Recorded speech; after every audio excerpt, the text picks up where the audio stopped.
Hello and welcome to this English speaking practice lecture designed to help you improve your understanding, pronunciation, and overall communication skills.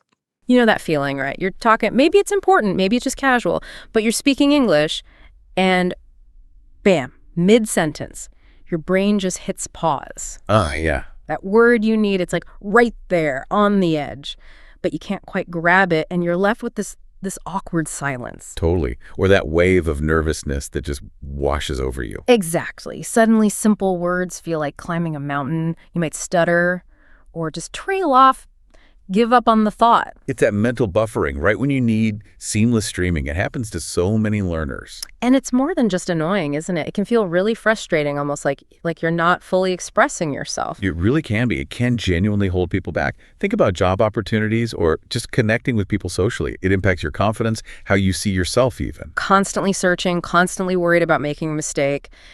It definitely gets in the way of just communicating. Well, what if you could get past that? Speak English with that same kind of flow, that some confidence you have in your native language. That's really what we're diving into today. Achieving uninterrupted English. I like how our source material frames that. Me too. It's not just about grammar or having a huge vocabulary, though those help.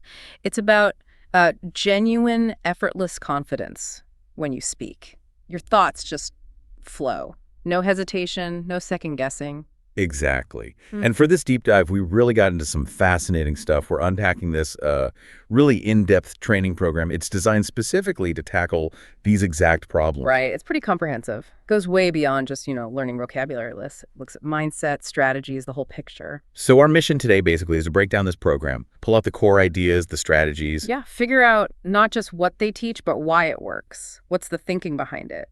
And crucially, how does it actually move someone from hesitation, that awkwardness, to smooth, confident speaking? Think of this as maybe a shortcut, getting the essence of a really structured way to tackle fluency.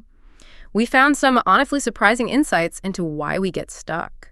And some really practical solutions, too. It's about more than just speaking without pauses, isn't it? It's about feeling comfortable, letting your thoughts connect directly to your words, living in the language almost. Yeah, living in English. I like that. Okay, let's get into it. Let's unpack this journey. So let's start right there with the pause itself. That silence or that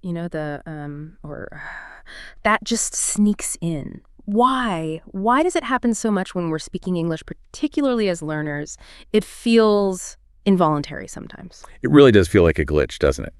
But the program we looked at dives deep into this right away. It doesn't just treat the symptoms, it goes for the root causes. And there are a few key ones. Okay. The first one, and this is often the biggie, is confidence. Or, well, lack of it. Right. It's not just being shy. It's that deep self-doubt, that fear, of making a mistake or needing everything to be absolutely perfect before you say it. Oh, the perfectionism trap. Yeah, exactly. If you're constantly checking yourself, editing in your head before the words even come out, how can you possibly sound natural? You're basically being your own harshest critic in real time. It just freezes you up. That makes so much sense. It's like running every thought through this intense internal filter. And that must take up so much mental energy, right? Energy you should be using just to talk. Precisely. It's a huge cognitive load. That internal editor is a major bottleneck. Then, the second thing is vocabulary knowledge. Okay, not knowing enough words. Well, yes and no. It's often more about recall, the speed and ease of finding the word you need when you need it. You might have a huge passive vocabulary. You understand tons of words when you read or hear them. Right. But pulling the right one out for active use right in the moment, that's the struggle. That's what causes those pauses while you're mentally searching. You know the word is in there somewhere. Yeah, it's like having a massive library but no card catalog. You know the which exists, but finding it takes time, causes a delay. Perfect analogy. And the third one, this is really interesting, is cognitive processing. Specifically, translating from your native language. Ah, the translation step. Huge bottleneck. Many learners don't even realize they're doing it constantly. Your brain thinks the thought in, say, Spanish or Mandarin, then it translates that into English. Then you speak. Wow. 3 steps instead of 1. Exactly. It inherently slows you down, adds mental friction, just disrupts the natural flow. Your brain's working way harder than it needs to. I've heard think in English before, but I never really grasped why it was so critical. It's literally a processing detour in your brain, a speed bump. It absolutely is. And finally, number 4 is just plain nervousness. Especially with native speakers, maybe, or in high-pressure situations. Exactly. Job interviews, presentations, even just ordering coffee sometimes. That extra pressure, wanting to make a good impression. Yeah. Just tightens you up, makes it harder to access the language you actually know. And it feeds itself, right? Nervousness causes pauses. Pauses make you more nervous. Vicious cycle. Yeah. So the program recognizes all of these. It doesn't just jump into exercises. So how does it start? Once you've kind of acknowledged these root causes, what's the first step in addressing them? What's the foundation? Well, the program is pretty intensive. It's structured over 6 weeks, 4 sessions a week, 2 hours each. So like 48 hours total. Wow, okay. That's serious. Yeah.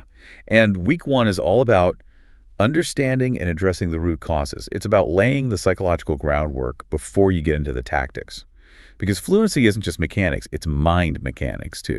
Gotcha. So not just throwing grammar rules at you, building the mental framework first. Right. So session 1, identifying reasons for pausing. It kicks off with this icebreaker where people just share their own experiences with pausing. Okay. And that's surprisingly powerful. People often feel like they're the only ones struggling, maybe even feel a bit ashamed. But then they hear others say the exact same things. And suddenly you're not alone. It normalizes it. Exactly. Creates safe space right away. Then they discuss those core reasons: confidence, vocabulary, overthinking, nerves, but get people reflecting on their own patterns. And that's where they introduce that core strategy, right? Focus on communication, not perfection. That feels like a big shift for a lot of learners. Oh, it's huge and absolutely crucial. Think about traditional language classes often. The focus is implicitly on avoiding mistakes at all costs. Yeah, get the grammar perfect. Which leads to that constant self-monitoring, that hesitation. You're afraid to speak unless you're 100% sure it's flawless. That internal editor just kills fluency. Paradoxically creating the pauses you're trying to avoid. Exactly. But if you shift your focus, even just slightly, to simply getting your message across, making yourself understood, you're liberated. You worry less about the perfect structure and more about the flow of ideas. Communication over correctness, essentially. Prioritizing connection, impact, getting the meaning out there. It lets you be more organic, more yourself. That's a powerful reframing. Okay, so you understand the roots, you've got this new mindset. How do they actually start building that confidence? That feels like the hardest part sometimes. For sure. Session 2 is all about building confidence. It really drills down on that idea. Embrace mistakes as part of learning. Not failures, but data. Exactly. Every mistake tells you something. It's feedback. Like learning to ride a bike, you wobble, maybe fall. You adjust. You don't quit riding because you wobbled once. Right. So they do practical stuff like role-playing scenarios where you practice speaking confidently even when you feel uncertain. So not faking it, but building resilience, learning to push through that. Am I saying this right? Feeling? Precisely. Learning that it's okay not to be 100% perfect.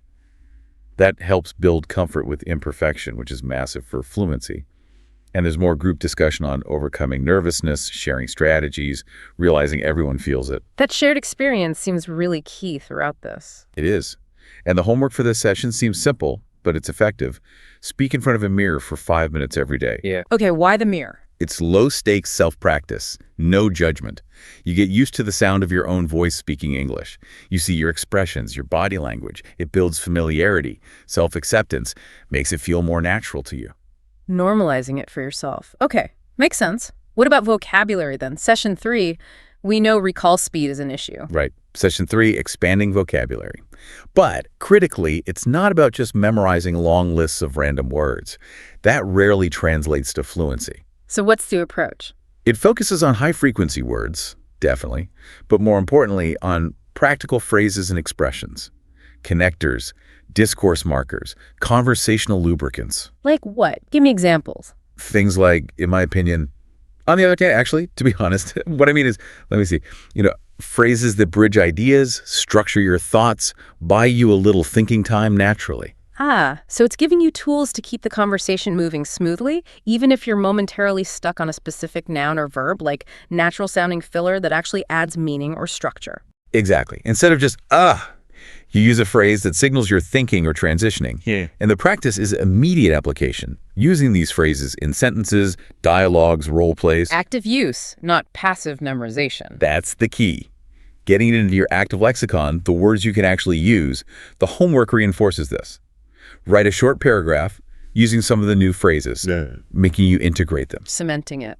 Okay, confidence, vocabulary. Now, the big one you mentioned earlier, thinking in English. How do they actually train your brain to do that, to stop translating? Session 4, thinking in English. This is potentially the most impactful cognitive shift they aim for. The main exercise, describing daily activities, but without translating in your head first. How does that work? It forces your brain to connect the concept. The idea like wanting coffee directly to the English phrase, I want coffee, instead of thinking it in your native language, translating, then speaking. Building a direct pathway, bypassing the detour. Precisely. Rewiring the brain, essentially. Reducing that cognitive load, increasing speed. They also have you practice thinking aloud in English for 5 minutes. That sounds awkward. It can feel it at first, but it makes your internal monologue external.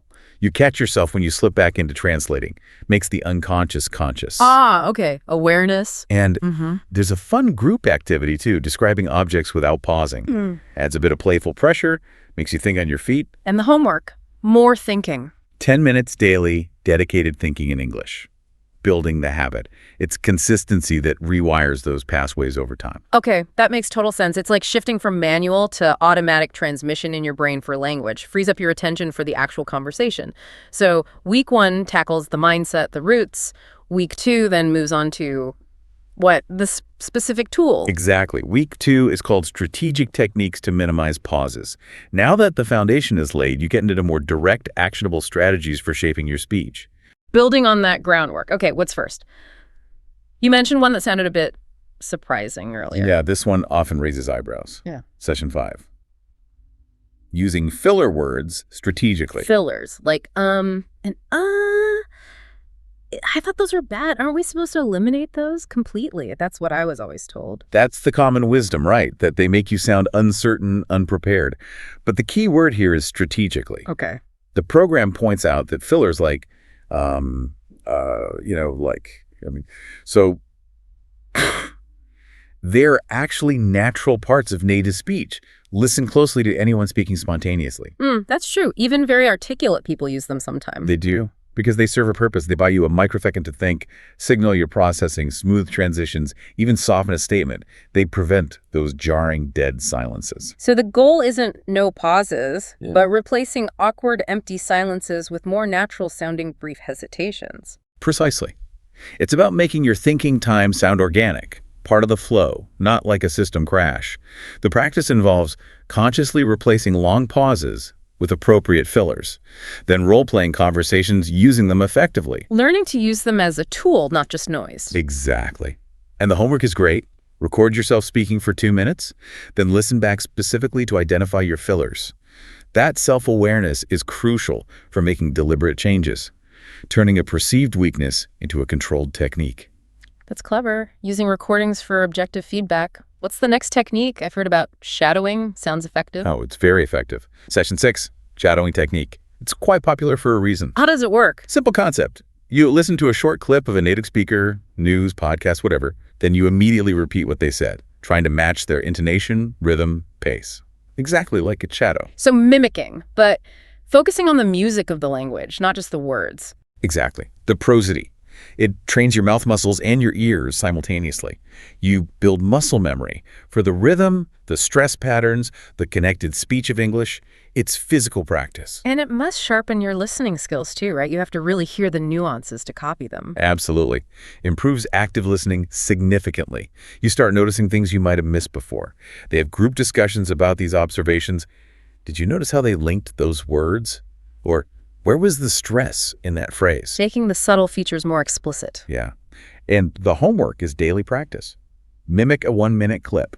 Consistency builds that muscle memory, embeds those natural rhythms. It helps you absorb the feel of spoken English. Getting the feel and flow right into your vocal cords. Nice. Okay, what about response speed? Pauses often happen when you're trying to reply in a conversation, right? Definitely. Session 7 tackles this head on. Active listening and anticipation.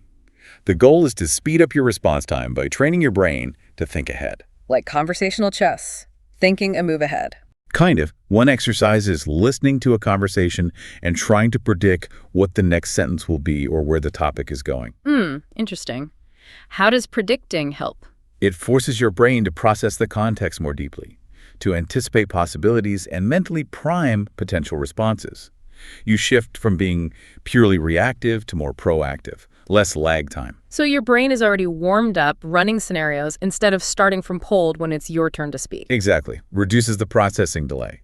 They also do quick-fire Q&A sessions to simulate that rapid exchange pressure. And role play is focused on giving quick responses. Building that rapid response reflex. Yeah, and the homework is crucial. Active listening practice with a partner takes it out of theory and into a real, unpredictable interaction. Makes sense. And that leads nicely into the last technique for week 2, right? Speed conversation practice. Sounds intense. It is pretty intense, but very effective. Session 8. Speed conversation practice. The objective is just that. Improve fluency through rapid conversation. How does it work? Just talk fast. Basically, yes.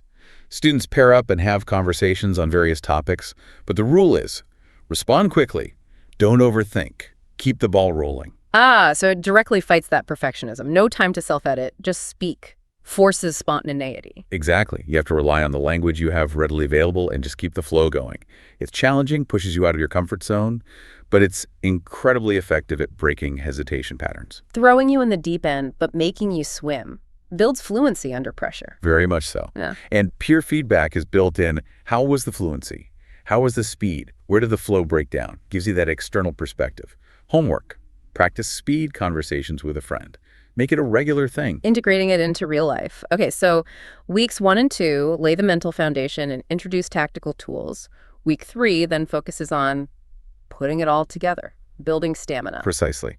Week 3 is practical exercises for fluency.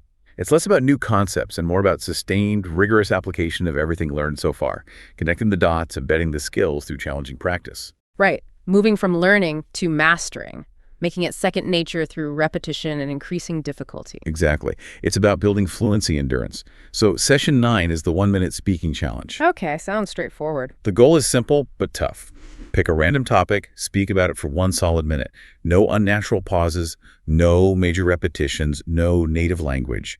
Just continuous, coherent speech. Wow, a whole minute straight. That probably feels like forever when you're doing it. Forces you to keep going, find ways to bridge gaps. It really pushes you, forces spontaneity, quick recall. You do it multiple times with different topics. And the feedback focuses heavily on the flow, the lack of jarring pauses. Homework, practice it daily. Builds that resilience. Builds the muscle to just keep talking coherently. I like that. What about storytelling? That seems like a natural fit. Absolutely. Session 10 is story retelling. This enhances fluency by having students summarize or recount narratives. They listen to a short story, could be news, an anecdote, a fable, then retell it in their own words. Focus on smooth transitions, keeping the story logical. Exactly. It integrates vocabulary, grammar, structure, all while maintaining flow. It's not just recalling facts, it's crafting a narrative that hangs together. Making connections between ideas smoothly. Right. And there's a cool group activity. Collaborative storytelling. Each person adds a sentence, building a story together. Requires quick thinking, listening, adapting. Fun and practical. Homework. Retell a story to a friend or family member, taste it into the real-world informal settings, which can actually be trickier sometimes. True, less predictable. Okay, and you mentioned technology earlier. How does that fit into week 3? Yeah, session 11 is using speech-to-text apps. This is a really modern, powerful tool for immediate, objective feedback. How so? Use an app on your phone or computer, speak into it, maybe practice your 1-minute challenge or just talk, and the app transcribes it in real time. So you can literally see where you paused or stumbled because the text stops or gets garbled, and check pronunciation accuracy. Exactly. Gives you instant, unbiased feedback that's hard to get just by listening to yourself, catches things your own ear might miss. They discuss how to use these apps effectively, share tips. Homework is daily practice with an app. Like having a non-judgmental coach in your pocket. That's really useful. Okay, one more session in week 3. What about the chaos of real conversations, interruptions, unexpected questions? Crucial point. That's session 12. Handling interruptions and questions smoothly. Real talk isn't neat and tidy. So true. How do you practice for that? They teach strategies to acknowledge the interruption or question, but then smoothly return to your point or pivot without getting completely derailed. Using phrases like, good point, and as I was saying, or let me just finish this, then I'll get to that. Tactical phrases to maintain control of your flow, even when thrown a curveball. Transforms interruptions from roadblocks to manageable detours. Exactly. The practice involves simulating interruptions during conversations, role-playing, answering unexpected questions on the spot, Builds adaptability, maintains composure under pressure. Homework. Practice this with a partner. Make the responses feel automatic. Okay, so weeks 1 to 3 build the foundation, tools, and initial practice. Then weeks 4, 5, and 6. This is where it gets really advanced, right? Higher stakes. Absolutely. The final 3 weeks are about applying everything in increasingly complex, demanding, often public scenarios. It's about moving towards true mastery and confidence in any situation. Taking it from the practice room into the real world, essentially. Stress testing the skills. You got it. And you see repetition of themes across these weeks, like public speaking or debates, because deep practice is needed for true proficiency. It's not one and done. Right. Solidifying it under pressure. So what kind of advanced scenarios are we talking about? Well, public speaking practice is a big one, sections 13, 17, and 22. It starts with a 3-minute speech in session 13, focusing on flow and comfort. Then session 17 pushes it to 4 minutes more sustained thought needed. And session 22 culminates in a 5-minute speech. Wow, 5 minutes uninterrupted. That requires serious fluency and organization. It really does. And the feedback is intense fluency, confidence, delivery, stage presence, building that stamina for extended speaking. Huge leap from the 1-minute challenge. What else? Group discussions and debates, sections 14, 18, and 23. This tests fluency in dynamic, unpredictable settings. Like a real meeting or argument. Exactly. They tackle complex, sometimes controversial topics, divide into teams, debate. You need to think fast, listen actively, rebut points, articulate your own arguments, all while maintaining smooth speech. So fluency plus critical thinking plus interaction, that's demanding. Very. It really highlights the need for confident participation, not just speaking solo. Then there are real-life simulations, sessions 15, 19, 24. Like what kind of simulations? High-stakes stuff, simulated job interviews, challenging phone calls where you have no visual cues, business meeting scenarios requiring concise, clear contributions. Wow. Situations where pauses or hesitation could actually have real consequences. Testing fluency when it really matters. That's the goal. The feedback is all about performance in these practical contexts. Can you handle the pressure? And finally, advanced storytelling techniques in sessions 16 and 20. Building on the earlier retelling. Yeah. Now focusing more on structure, clear, beginning, middle, end. Telling longer stories, maybe 2 minutes. Maintaining engagement and flow throughout. Demands sustained fluency and coherent narration. And more collaborative storytelling. Building spontaneity. Becoming a truly engaging communicator, not just fluent. It really does sound like a complete progression from internal mindset to high-pressure performance. And then it all wraps up. It does. Week 6, session 21 is the final assessment and celebration, the ultimate test. The final speech? Yep, a final 5-minute speech showcasing everything they've learned, followed by comprehensive feedback from everyone, then certificates and a celebration. That celebration part feels important, acknowledging the journey, the achievement. Absolutely. Psychologically vital. It validates the effort, reinforces the progress, cements that new identity as a confident speaker. It sounds incredibly transformative, but, the learning doesn't just stop after 6 weeks, does it? How does the program set people up for continued growth? It's more of a milestone than a finish line, right? That's a really critical point. The program builds a powerful foundation, gives you the tools, the mindset. But yes, it strongly emphasizes that you need ongoing practice, continued exposure to maintain and build on those skills. So it provides a roadmap for keeping the momentum going. Exactly. It points learners towards a curated set of external resources.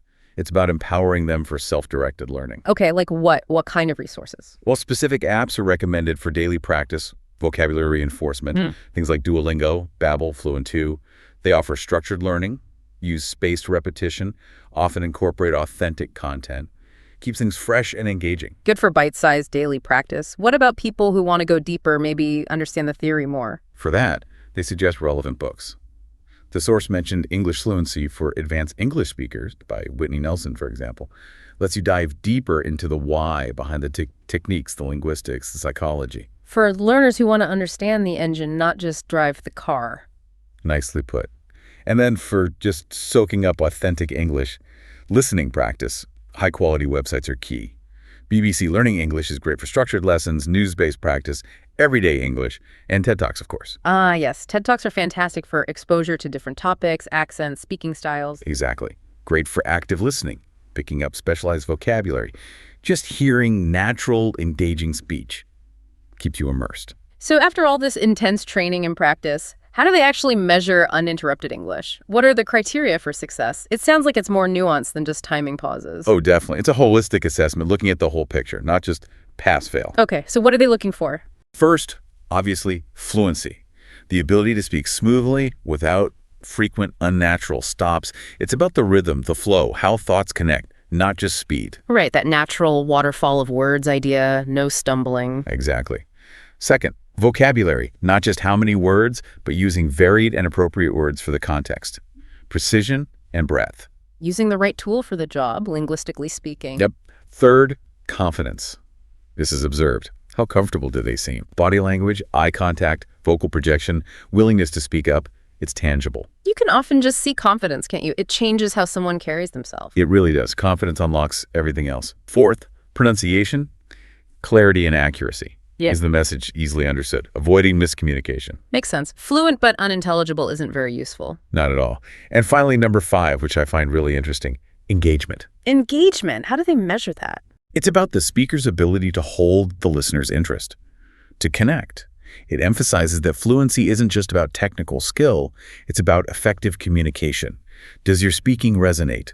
Does it land? Wow. So it's not just about being a technically proficient speaker, but an impactful one, a holistic view of communication. That's quite profound. Well, that was an incredible deep dive. It's so clear that achieving this uninterrupted English is, wow, it's way more than just language drill. So much more. It's tackling mindset, fear, perfectionism, then layering on these really smart strategic techniques. And finally, just consistent challenging practice. It really shows fluency is something you build deliberately, not something that just happens. Absolutely. The structure of this program really drives home how interconnected everything is. Confidence, thinking patterns, strategic fillers, practices, it all works together. When those elements align, the change can be massive. It unlocks your potential to express yourself fully. And hopefully, for you listening, this gives you a really clear picture of how a structured approach can make a huge difference. Whether it's for work or travel or just connecting with people, it's achievable. It really is. You get a sense of the path from hesitation to genuine confidence and natural flow. It lets your thoughts actually come out the way you intend them to, without that friction. Which brings me to a final thought, something for you to maybe mull over after this. If the real point of language deep down is connection, understanding and being understood, what amazing new connections could you make? What deeper relationships could you build once that hesitation disappears and your thoughts can flow freely, just as you mean them to? Ooh, that's powerful. Moving beyond just the mechanics of speaking, what does that freedom unlock in your life? Not just speaking without pauses, but maybe living without those mental pauses, that fear of expressing yourself fully. That's a big idea. It is. So maybe reflect on that. Which part of this deep dive resonated most with you? Was it the mindset shift, the shadowing technique, handling interruptions? Maybe try one small thing that mirror exercise, or using a new phrase today. Take one step. Every step counts. Absolutely. Well, thank you for joining us on this exploration of uninterrupted English. It's been fascinating. It really has. Join us next time as we dive deep into another topic. Until then, keep exploring, keep learning.